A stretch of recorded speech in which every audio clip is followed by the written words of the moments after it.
Thank you very much. So welcome to our afternoon session. Very happy to have you here today to discuss about capacity building. Our afternoon session, fighting tax crime, taking a holistic approach to capacity building. And we have very exciting information and speakers today. And I look forward to your participation today. So without further ado, let me start by introducing myself. My name is Sylvia Alwach-Vinat, and I work at the GIZ Global Program Combating Illicit Financial Flows, based here in Germany, Bonn. We are commissioned by the German Federal Ministry for Economic Cooperation and Development, and I am responsible for coordinating the topic on financial investigation together with our colleagues who are located in 11 partner countries across West Balkan region, Latin America, and Africa region. I'm very happy to moderate this session because we support the Germany development cooperation-oriented fight against anti-money laundering and countering terrorism financing. And what do we mean when we talk about development-oriented? We talk about, supporting partner countries to identify and avoid also unintended consequences due to indiscriminate implementation of anti-money laundering, countering and the financing of terrorism and proliferation regulations. We support context-oriented implementation of international standards and measures to ensure that the needs and capacities of partner countries and institutions are also considered. We also facilitate inclusive participation of national and regional actors in international platforms and strengthen South-to-South partnerships to address common challenges. So we also adopt a very holistic approach to interventions, looking at prevention areas, financial investigation areas, looking at follow the money approach, and recovery of illicit assets that have been acquired through predicate offenses like tax crimes, which is our topic of discussion here. So we all observe that the impact of tax evasion is particularly damaging in developing countries and also poses a huge impediment to economic development and security. We believe that by enhancing the capacity of developing countries to fight tax crime, we are not only protecting revenue streams that are critical for public services, but also supporting sustainable growth. I am therefore happy to moderate this session that will focus on two of the key programs that OECD has in place to supporting developing jurisdictions' capacity building to detect, investigate, prosecute, and recover the proceeds of tax crimes and other financial crimes. So we will first hear about the joint OECD-UNDP Tax Inspector Without Borders Criminal Investigation Program, which aims to assist participating countries in building their capacity and capabilities through a learning by doing approach. Mr. Fahad Akhtar from the United Kingdoms and Dr. Tanvir Bhatti from Pakistan's FDR will share their experiences partnering through the program, including the results the program has had with them to date. We will then hear about the OECD Academy for Tax and Financial Crime Investigation from both the perspective of Ms. Eunice Njega, who runs the Kenya Academy, and Ms. Patricia Laburu, who is an instructor. So without further ado, I would like to hand over to our speakers today for this session, and I would like to start with Mr. Akhtar and Mr. Bhatti. please tell us more about the Tax Inspectors Without Borders Criminal Investigation Program. You both have about 15 minutes. Thank you very much. Please hand over. Thank you, Sylvia. Right, so I'll introduce myself first. My name is Fahad Akhtar. I'm a tax specialist criminal investigator based in His Majesty's Revenue and Customs in Manchester. My home department is the Fraud Investigation Service, and I've been working with the Federal Board of Revenue for about, well, since late 2020 actually, but the program formally started because of COVID in 2022. Can I have the next slide up, please? Right, okay. So a little bit of background of the program. We are in phase 2, which is nearly finished. We've done the diagnostic phase first. As I mentioned, we've been working with FBR since 2020, but we couldn't actually commence the on-site missions due to COVID. But it was quite a productive time. There was a lot of online discussions and a lot of recommendations that we identified from the action plan we prepared following the completion of the diagnostic phase. From them, based on the limited time or duration of this program, we finalized 9 recommendations for immediate and near-term, medium-term focus. And this is due to finish shortly, when I say shortly, next month, and then the impact measurement will commence. I'll go into a bit more detail about the recommendations shortly. Can we have the next slide up, please?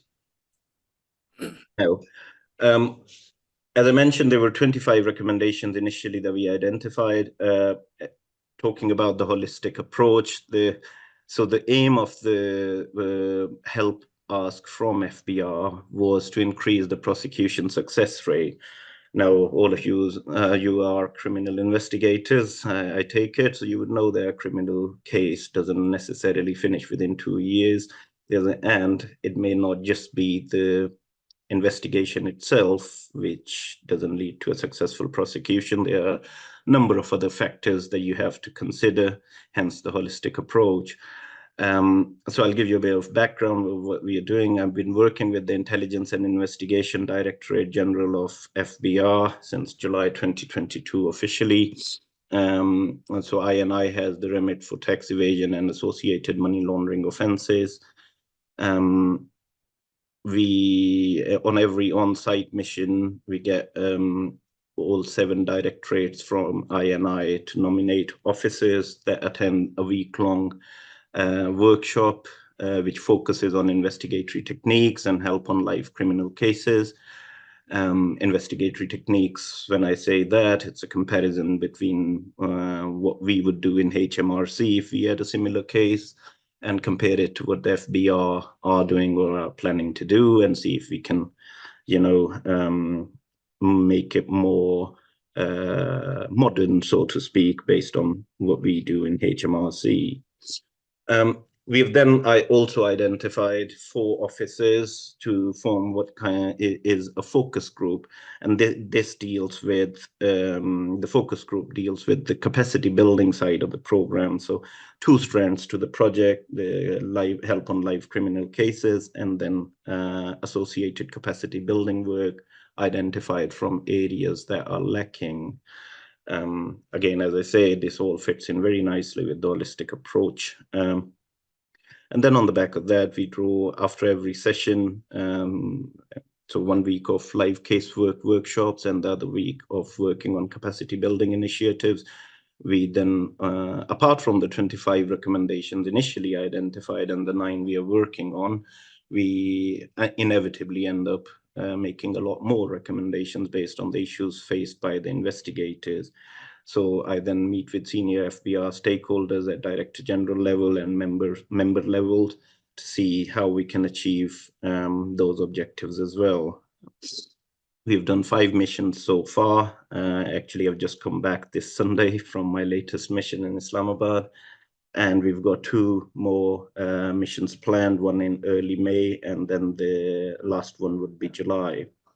Having said that, FBR are now requesting to extend this program because they see the benefit is a bit more like wider than just INI, so they would want to share what we are doing with the rest of the Directorate Generals in FBR. Dr. Patti will talk a bit more about it later on. Can we move to the next slide, please? So I'll talk a bit about the capacity building strand. So I mentioned that the objective was to increase the prosecution success rate. Now, there are a number of issues that we identified during the casework workshop weeks. And like the top priority was given to development of case management software. Everything at the minute is being done manually. We've still got paper files, trolley loads of paper files relating to each case. And one of the things you will hear from Dr. Patti later is that the officers do not have a tenure protection, so they can get transferred from INI relatively soon, like after they've taken charge, so maybe 6-8 months down the line. And in terms of a criminal case's life cycle, what happens then is that there's no continuity. The seniors in FBR at DG level, they've got no oversight of what's happening on each case. And these lags and delays inevitably get challenged in the code and result in prosecution hurdles. So we're working on case management software. This is based on the software used by the Fraud Investigation Service in HMRC. This is now in development phase. It did take a bit longer than initially expected to get all stakeholders to agree. But the work on development has finally commenced, and we've been given an initial deadline for rollout of end of May. So fingers crossed. The second thing that we are working on is the investigator's handbook. Now, as I mentioned, officers may get transferred into INI from any directorate, and they don't have a formal structure of training. So what happens then is that the situation is that you get new officers taking over a criminal case with no formal criminal training and with no kind of place to go to get information relating to criminal case on how to operate a criminal case. So what we're developing is an index of all the SOPs, all the rules you need to follow, all the relevant legislation. It will be a to Z index kind of, known as well, we have one in HMRC called the Fraud Investigators Handbook. So it's a similar we are developing for FBR. So, and then the third thing related to this point is the training material for criminal investigators. So it's quite an interesting situation where you may have a person working in the legal wing or the media wing being transferred into INI and expected to take over criminal cases from day one with no formal criminal training. So this training material, again, based on what we're doing in HMRC, we have a formal structure of anyone posted in FIS has to go for a 3-month basic theory training, followed by a 1-year-long practical training before they can be authorized criminal investigators. So we're trying to bring a similar structure in FBR. Another thing which we have developed, and it's been rolled out nationally already, is the case planning and progress report. Much thanks to Dr. Patti for his very valuable input in getting this document ready. It's an electronic document about 15 pages long, which you basically update with your weekly case activities. And so should you get transferred, the new person taking over your role has to go through a 15-page document to be fully abreast with what the case is all about and what the actions are planned or already done. We are also working on bringing in a referral mechanism. So at the minute, and this is something the chairman FBR and the Director General of INI quite passionate about, is bringing in a HMRC style selective prosecution policy. So in HMRC, our aim is to normally settle cases with the most cost-effective civil methods. Criminal intervention is normally reserved for cases where a strong deterrent message has to be sent, or where the conduct of the suspect is such that only a criminal intervention is appropriate. FBR, on the other hand, at the minute are not using a selective criminal policy. Wherever there is a doubt of evasion, a criminal case is launched. What that is resulting in is each investigator having a caseload of over 100 cases, which frankly, unless you are Superman, is not really achievable. So we're trying to bring in a HMRC-style referral mechanism for cases to be selected, most appropriate cases to be selected for criminal intervention, and see what other options can be used to settle those other cases civilly that have not been chosen for criminal intervention.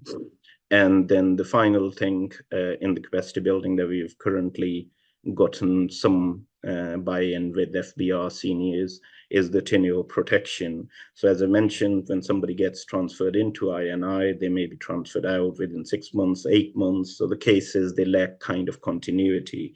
So the idea is that once the training for criminal investigators is live, anyone who attends that training and is then posted into INI should serve a minimum tenure of 3 to 4 years.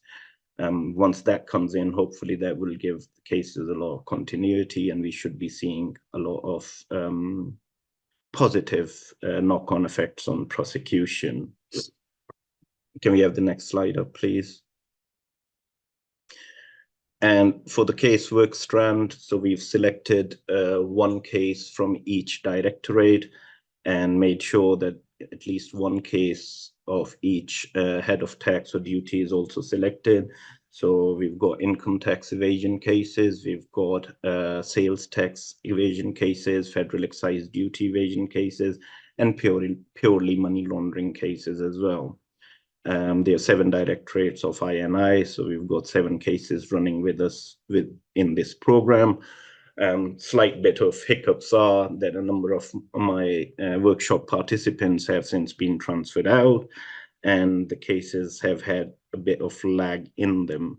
And again, as I said, through the work on the live casework, you identify a number of issues that may not necessarily be related to the casework itself or the investigatory techniques, but it's wider policies or operating procedures of the department which may be contributing to lack of successful prosecutions, like delays because of people being transferred out. So these recommendations based on those have been forwarded to the chairman for consideration. So during the casework week, we as I mentioned before, we would discuss like live criminal cases. I'll bring cases from HMRC anonymized, which kind of fit in, like same number of suspects, same roughly same amount of money, or a number of foreign jurisdictions if the case selected from INI has the same. And we'll compare what we do in HMRC or what we would do at any given point. And compare it to what the FBR would do or would propose to do. There are a number of issues identified in terms of lack of cooperation from other law enforcement agencies and a lack of availability of data in HMRC or in the UK, for example. It would be, I wouldn't say really easy, but it wouldn't be so challenging to obtain information from other LEAs which facilitate your investigation. In Pakistan, it's much, it's a bit more difficult to do so. So we're trying to arrange some mechanism for sharing of intelligence and information from agencies that have that. And within the casework itself, some things that we've discussed or implemented is case decision logs, for example.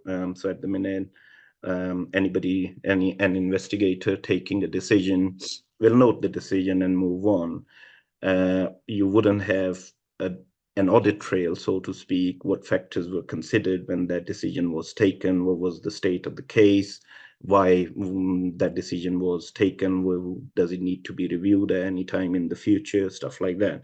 Now, in the UK, in the law enforcement agencies in the UK, we have a very set kind of template, so to speak. to reach and record a decision. It's called a SAFCOM model. So all the investigators from INI that attend the workshop, we've done quite a bit of time, spent quite a bit of time using the SAFCOM model to reach and record decisions. And that decision could be anything, whether you need to treat a person as a witness or a potential suspect, whether to carry on the case, whether to carry on a particular line of inquiry. And it covers, the investigators back as well. When they are in the dock in the court 5 years down the line, they will know exactly why they reached a decision, what factors were considered, etc., etc.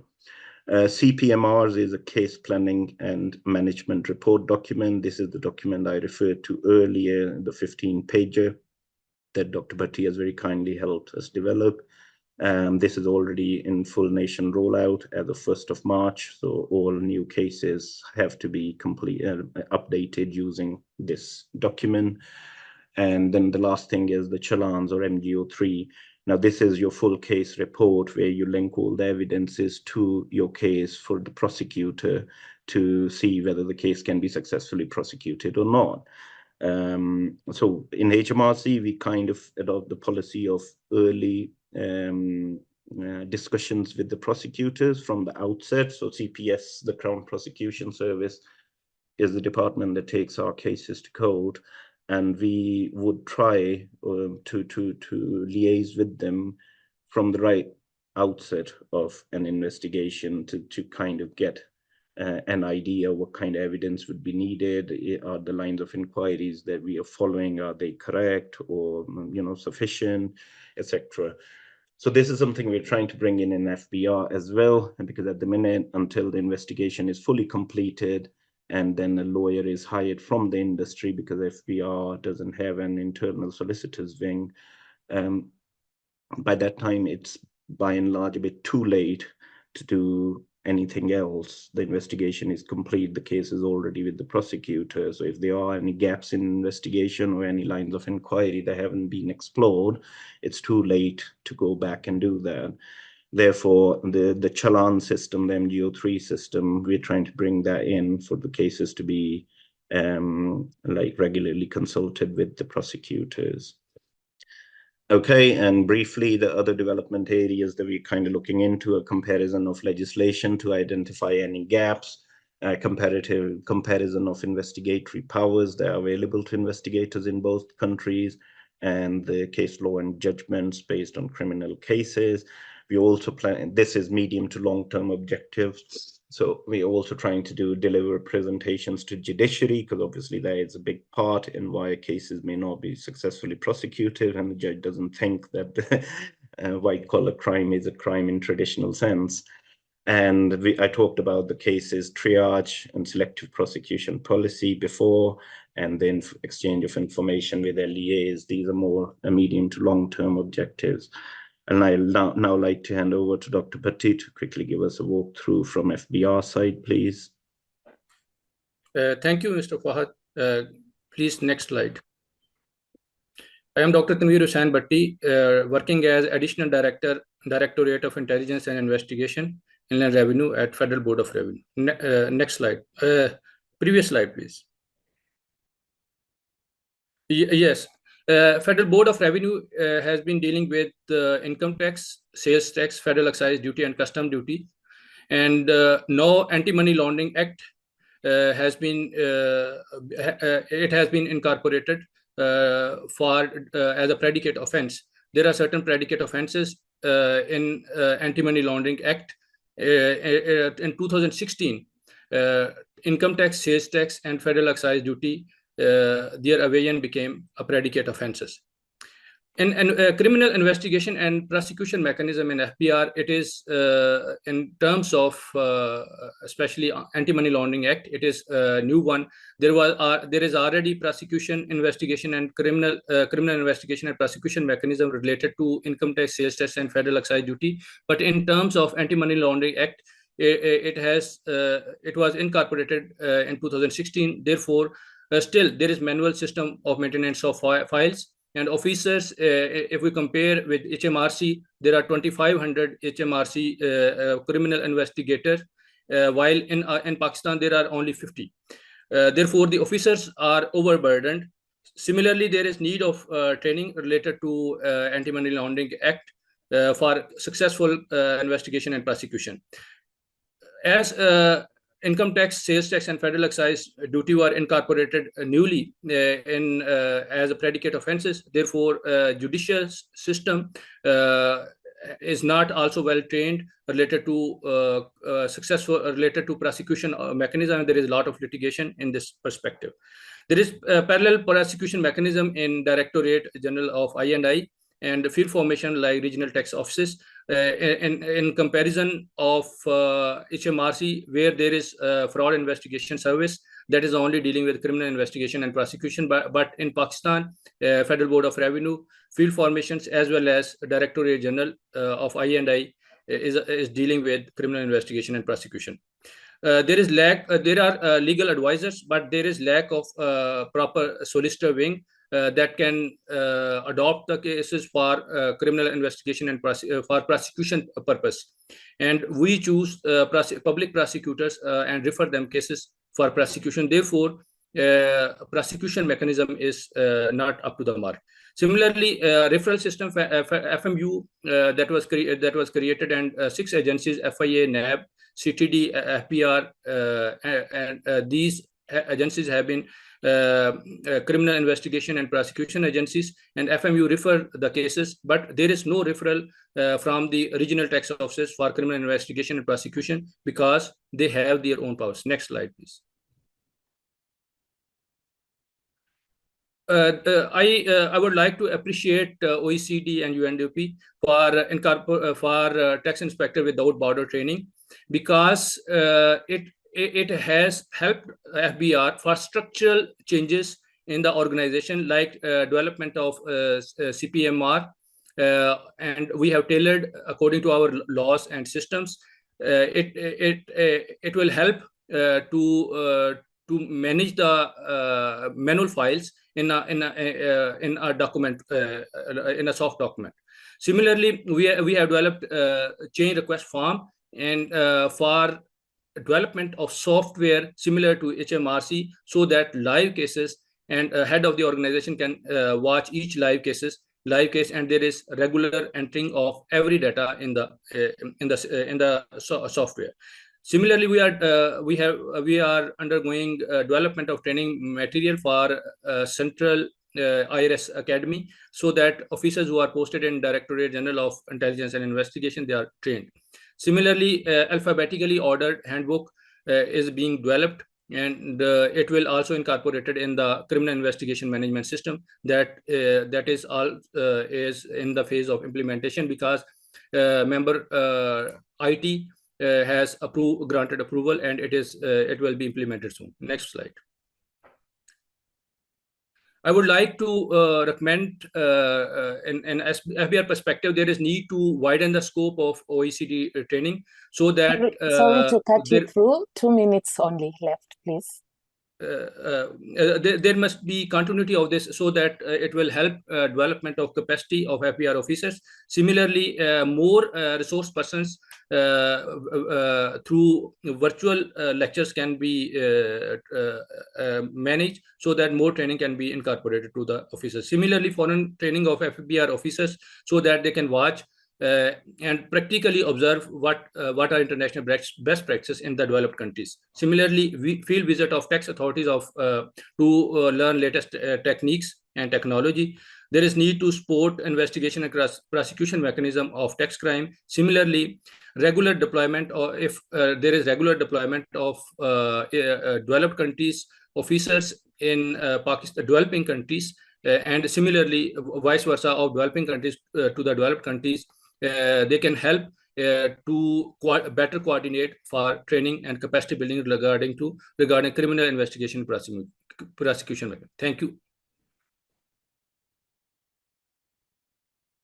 very much. Thank you for the fascinating presentation, highlighting practically your experience and results achieved so far participating in the tax inspection without borders criminal investigation. Apologies for really rushing you. I think it's a lot of information to share, but we also have many speakers to speak. I would have a follow-up question to both of you, Mr. Akhtar and Dr. Bhatti. Could you briefly, just for 2 minutes each, sum up what have been the main benefits for your respective administration participating in this program? One thing is development of CPMR form. It was not known to us, and it has helped a lot for documentation, because manual files are now scanned and incorporated in a single document. Number two, we are one of the most automated department in Pakistan, but in criminal investigation and prosecution, there was no separate software, and no approval has been granted for incorporating changes in our existing software, and there would be ready for utilization, and entire criminal investigation and prosecution mechanism would be documented, and manual files that used to be lost, they cannot be. Similarly, there was no comprehensive training material available related to tax crimes in Pakistan in FBR, and we have written a number of chapters, and it will be soon ready for training of the officers. Similarly, alphabetically arranged handbook for terminologies related to criminal investigation and prosecution and related laws. They were not existing in Pakistan, and it is also being developed. And we came to know many international best practices through Mr. Fahad, who has very fine communication skills, because he hails from Pakistan and posted in HMRC, and he helped a lot FPR and its administration related to development, and he also suggested, by discussing with us, a number of changes in our laws, and budgetary proposals used to be sent to in the June, and a number of legislative changes will also be suggested.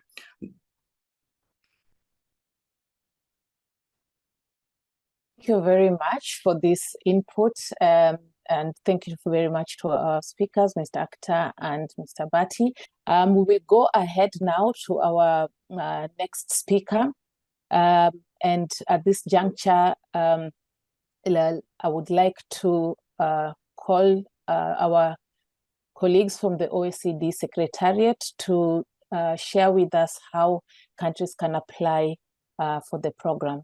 So, Kellen, please. Thanks, Sylvia. And also thanks both to Fahad and Dr. Tanvir for their presentation. Just quickly, our UK-Pakistan program is a gold standard example of the successes achieved, and also the opportunities for capacity building possible through the Tax Inspectors Without Borders program. And as we all saw, I think the length of their presentation is certainly a testament to both the breadth of results that can be achieved there. So, hi everyone, my name is Keelan Smith-Connor, and I'm part of the Tax Inspectors Without Borders Secretariat, and I also work here at the OECD in Paris. Very briefly, I'm just going to run through how you can apply for the Tax Inspectors Without Borders program. Next slide, please. Thank you. So, firstly, just a few things to consider. First, is your agency the correct agency, and is it the agency that conducts criminal tax investigations? For example, in some jurisdictions, the typical tax service or the Internal Revenue Authority is not necessarily the agency which has the mandate to investigate tax and financial crimes.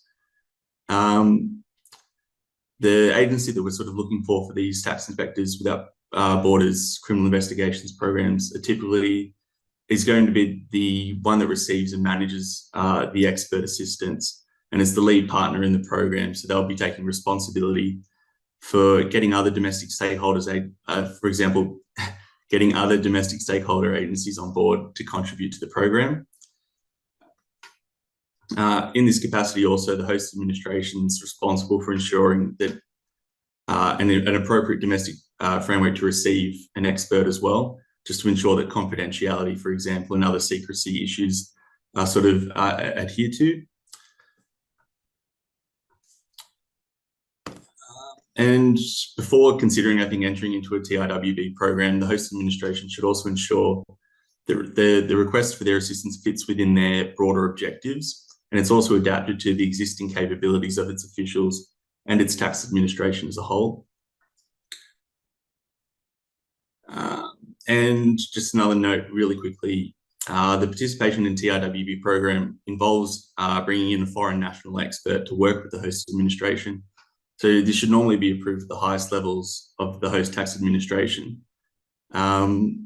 Next slide, please. Online, we've also got a step-by-step guide for the host administration, and this sort of operates as a frequently asked questions and answers page. So you can also refer to this to get an idea of what's required at each stage and the commitment involved in a TIWB CI program. Next slide, please.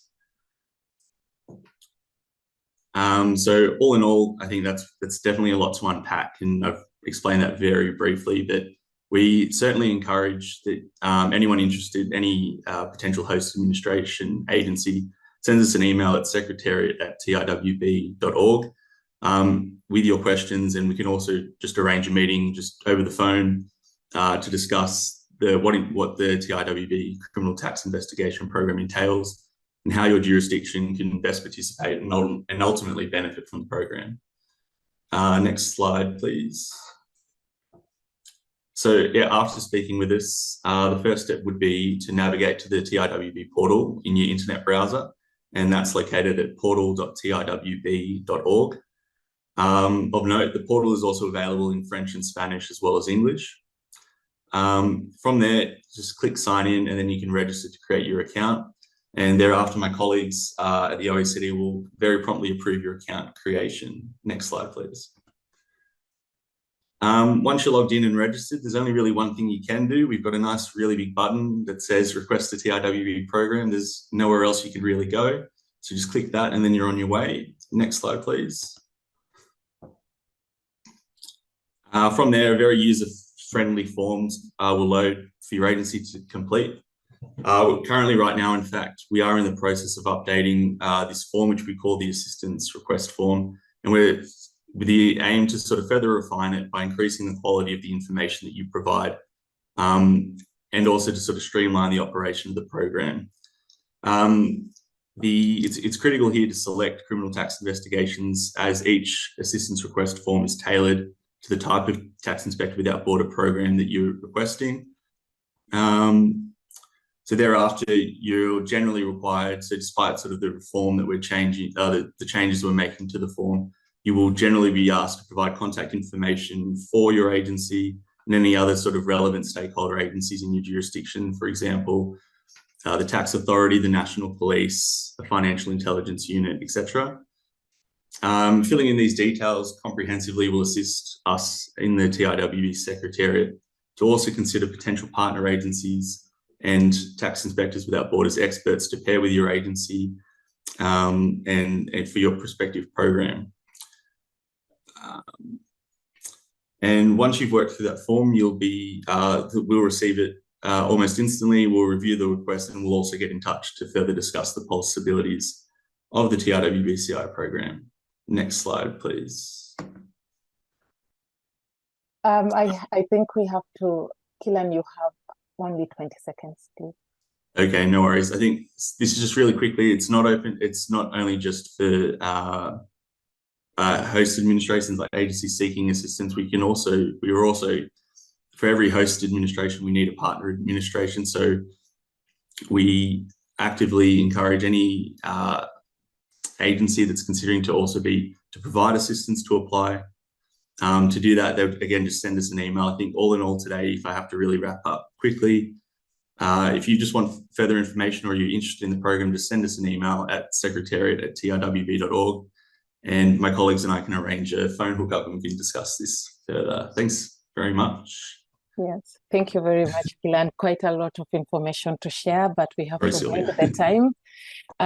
So please, I would like to call our next speaker, Ms. Eunice Njenga, who works for the Kenya Revenue Authority and leads the OECD Africa Academy, which is in Kenya.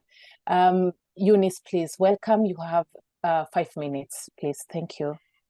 Thank you very much, Sylvia, and thank you very much, depending on where you're watching us from. From us in Nairobi, it's already in the evening, so I'm sure some people are in the morning, but I'm glad to be part of these discussions where we'll be discussing fighting tax crime, a holistic approach towards capacity building.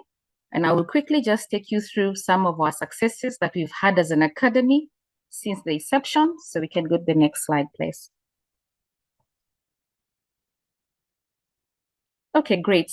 So why do we exist as an academy and why do Kenya host the academy? So the main objective of the academy is actually to equip African countries to combat illicit and financial flows, and equally obtain best practices and exchange of ideas. And this is also helping us in terms of the content that we have. Well, the academy is hosted by Kenya Revenue Authority. It is important to note it is hosted by at the premises of our sister ministry, which is the Kenya School of Monetary Studies. So just for clarity, we host, we organize and coordinate all the activities, but in terms of the venue where the training normally takes place, it's at the Kenya School of Monetary Studies. The academy is actually, and we want to give special thanks to the German Corporation who actually support this academy. And I'm also glad to know that we started this journey on 2017, and they've actually supported us throughout the journey since the inception. So in a nutshell, that is what the academy does. And we're happy that we also have other partners who have also worked with us throughout the journey. So what is the objective? If you can go to the next slide. So what have we done? I mean, in the introduction, we talked about the successes. I'm glad to report since our inception, we've actually trained 700 crime investigators from across 38 countries. And what we've also seen in the past is that we are having a lot of applicants coming in place, and we're actually not being able to sustain the numbers. So that is one of our successes that we're really happy about as an academy, that since inception, we started with only 3 countries, and right now we have a range of between 33 to 38 countries coming on board since our inception. What does the program cover? The programs cover a wide array of programs, but I'll probably just do the focus points. We cover programs on financial investigations, and some of the programs under that, we cover a program called financial tax fraud. We also cover programs on virtual assets, a program which has actually gotten a lot of interest, that is asset freezing, tracing, and recovery. We also cover aspects of program on anti-corruption measures, and one of the programs you offer under that is bribery, corruption, investigation, and specialty. And finally, we also cover programs related to anti-money laundering strategies. It's also good to point out at this point that these programs have not only just attracted revenue authorities, we've also seen multi-agencies, organizations also being interested in these particular courses. So these courses don't just attract revenue authorities, it's also been attracting other multi-agency from, if I give an example from Kenya, we've also been seeing a lot of interest from Ethics and Anti-Corruption Commission. We've also seen interest from intelligence services as well. So that's what the program covers as well in a scope for focus areas. What does the program aim to achieve? Since inception, the objective of this particular program actually is to address the specific needs of the African countries. And what happened is that the academy normally conduct the needs analysis. Once we conduct the need analysis, we are actually able from there now to develop specific needs and tailor-made program based on the key cross-cutting issues across the African countries. What has also been our key success in this particular program, it's important to note from some of the participants who have actually trained in this particular program, we have incorporated them to become instructors as well. And they have also been used for 2 important things. They are becoming instructors in the programs which we host based on the 4 focus areas. And also we've seen somewhere in some instances where the participants who have become instructors are also used by their jurisdiction agencies to facilitate other courses. So that's another success we've had, where we are happy to report that at least we've had training of trainers, And from the training of trainers, we've had facilitators who have been enjoined to the academy to become instructors and facilitate in some of those sessions. So in terms of ensuring, the other objective we do is also ensure sustainability of knowledge dissemination, fostering a culture of continuous learning, which is very, very important for us as well. So in a nutshell, that is what the academy have achieved so far, and also highlighting some of the programs that we do, and also seeing some of the participants in the chat on how they can become instructors after they have gone through the program. Over to you, Sylvia. I hope I've used my 5 minutes. To our next speaker, and this I would like to really come in and introduce our next speaker, Ms. Patricia Laburu, who works for the National Secretariat for the Fight Against Money Laundering and Financing of Terrorism in Uruguay, and is both an instructor and past participant of the Latin America Academy based in Argentina. Patricia, we would love to hear your perspective on the Academy as both a participant and an instructor. 5 minutes, please. Thank you. Good afternoon, everybody. Good morning here in Uruguay. Here is the morning. Thank you so much for the presentation. I would like to thank you and the Academy for this invitation. I have to say that it's an honor and it's a pleasure to be part of this session. It's good to be here together with professionals as our colleagues that spoke before me. We are very different, but we have a common goal, which is fighting against this illicit flow of money, something that is very bad for our economy and for our society. So I think that getting together in this round table actually allows us to feel closer to other countries. I feel that we are closer to each other and we are working to reach a common goal. So I think that the language barriers don't exist anymore because we are all working against these problems that are transnational, these crimes. We need to get together, we need to know each other, we need to know the best practices available, and we also need to know what other countries have already done before us, countries that are maybe more developed. As the Dr. Marty said in his presentation, we need to know what other countries have done before, maybe because this reality arrived before. We need to share best practices, and I think that that's the reason why I'm so happy to be here. I need to talk today about the Academy for Financial Crimes, and I am going to talk especially about the center that we have in Buenos Aires, Argentina, for Latin America. I was a student of the academy. I decided to do one of the course, and I actually think that this is the reality of many of the people that are with us today. And I would like to say that that first experience was an extremely enriching experience. I got to meet people and colleagues with whom I am still in touch. I still exchange information with them. We exchange best practices as well. So what I would like to highlight today with regards to the courses in the academy, it's the quality of the trainers that came to teach us. They were just trainers at the beginning, and they later became friends. And I would like to highlight the role of the leaders of each course. I was extremely happy because we got the support of other colleagues that actually helped us get better training.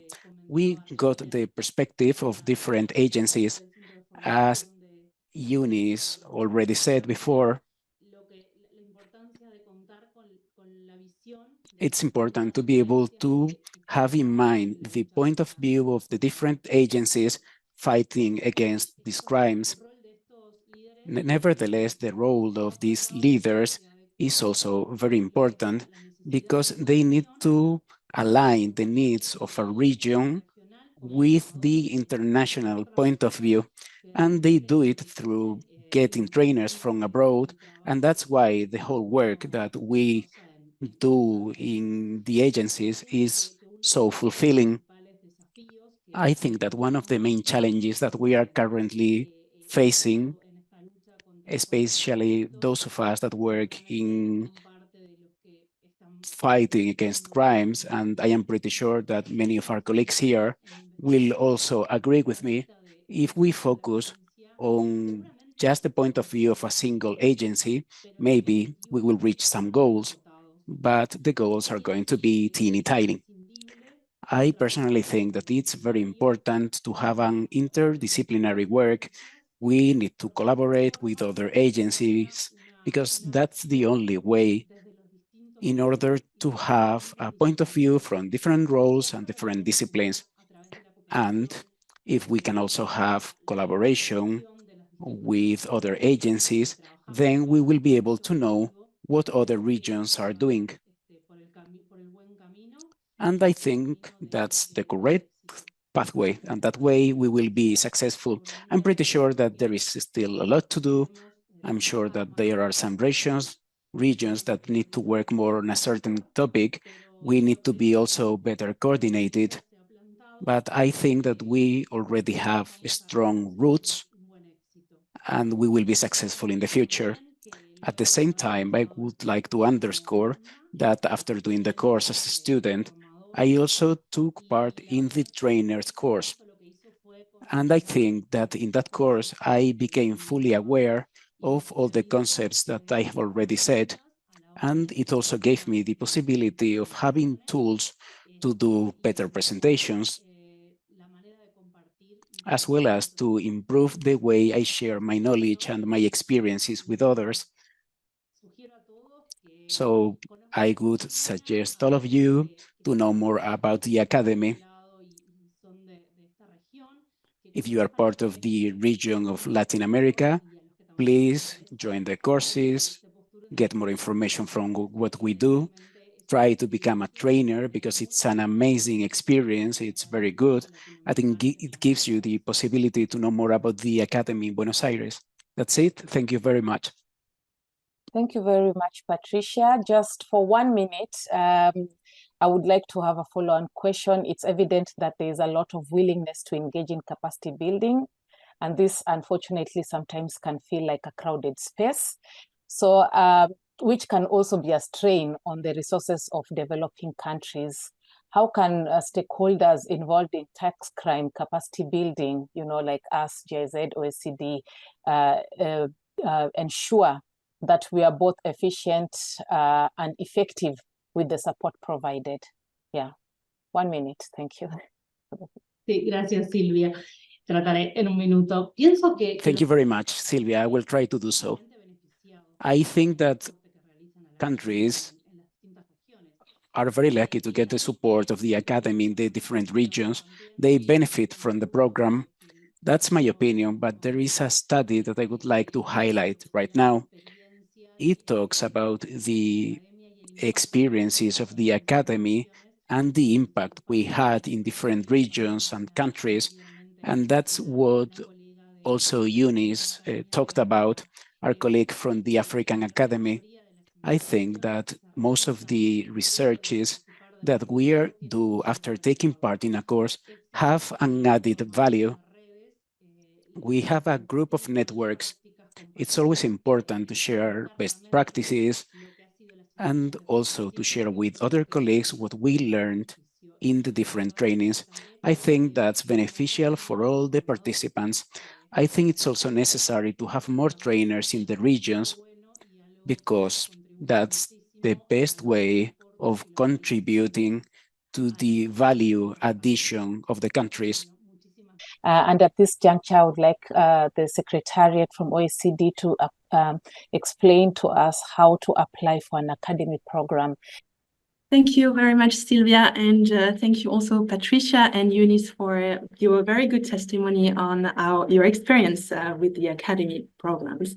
So I'm going to walk you through as quick as possible all the various steps to follow in order to apply to our academy programs.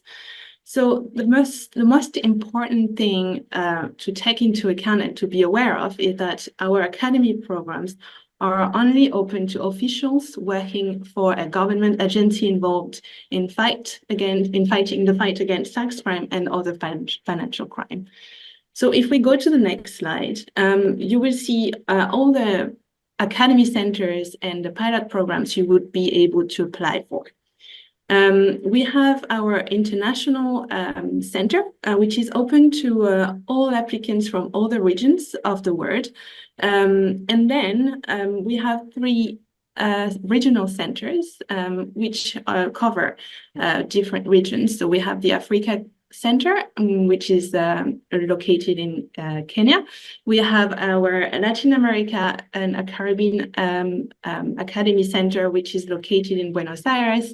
And then we have another center located in Japan, which covers Asia Pacific region.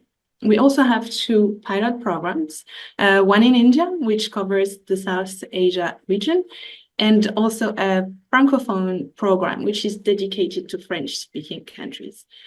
So if we go to the next slide, I will explain the application journey. And so the first step is very important because you will need to receive an invitation to apply. So for that, you are invited to subscribe to our distribution list by writing to the Secretariat at the address which is indicated on that slide. You will then receive invitations more or less 2 to 3 months in advance of each program, and you will receive invitations to apply to the center which corresponds to the region where your country is located. Applications can be submitted through an online platform, which has been specifically developed for our academy programs, and where applicants can upload a number of documents, which would allow the OECD and the course leader to assess their application. Well, I will go on the criteria for the selection on the next slides, but it's true that we have to follow a number of criteria in order to select our participants. Successful and unsuccessful participants will be notified by email approximately 10 days after the closure of the application process. And for those who are successful, they will be able they will receive all the logistical information, which will enable them to finally join our programs either virtually or on site. So on the next slides, I will go through the various criteria we take into account in order to select our participants. So first, as I was saying at the very beginning, we ensure that the applicant is working for an agency or an authority which is involved in the financial crime. We also assess the experience of the candidate in conducting or in managing investigations, but also for our specialty programs, we assess their knowledge in a more specific themes which are covered during those specialty programs. One other important element is to ensure that the participants has the endorsement of their senior management, and this is done via an approval form which is written which is signed by the senior manager. And finally, we also ensure that the participants has a very good command of the languages that are used during our programs. So it would be English for the programs in Italy, Japan, and Kenya, and English and Spanish for the programs in Argentina, and obviously French for the Francophone program. On the next slide, we also cover the other types of criteria, which includes the gender diversity, and this is in line with the OECD policy for gender balance, where we want to make sure that there is an equal representation of women and men in our courses. We also take into account the geographical diversity and make sure that the broader range of countries are represented during our programs. And also, what we call the whole of government representation is making sure that all types of agencies are represented in our programs to ensure a good networking among the participants. We also take into account participation of the candidates in previous program, and we would normally prioritize those who have not previously participated in our academy programs. It can happen that we, as OECD, secure a couple of places for participants who would participate upon a government request, or if it's someone who has a specific skill set that would be very beneficial for the rest of the participants. But this would be assessed by the OECD on an ad hoc basis. And finally, one important element is the funding. Participants going to on-site programs are expected to cover their travel and accommodation expenses. So we have to make sure that their sending institution can cover these costs. And of course, the virtual courses are free of charge. So with this, I think I have covered most of the steps and the criteria that would enable people to join our academy programs. We have a website which appears here, and we can also reach out to us via emails. And with this, I will turn back to Sylvia. Thank you very much. Thank you very much, Sonia. And special thanks to all our session speakers and to all the individuals, agencies, and organizations in attendance who make this type of capacity building work possible. From the discussions, I have noted the increased opportunities for both developed and developing jurisdictions to contribute to tax crime capacity building. With bilateral partnerships like those offered through tax inspectors, without borders for criminal investigations, we see how jurisdictions can offer its support to one another, whether in the region or further abroad. It is really clear that if each jurisdiction in attendance offered its support to just one other jurisdiction, the impact on global efforts to crack down on tax and other financial crime will be very immense. This session also marks the end of the 4th edition of the Tax and Development Days. We really hope and you enjoyed the participation, participating in one or several sessions in the past 2 days.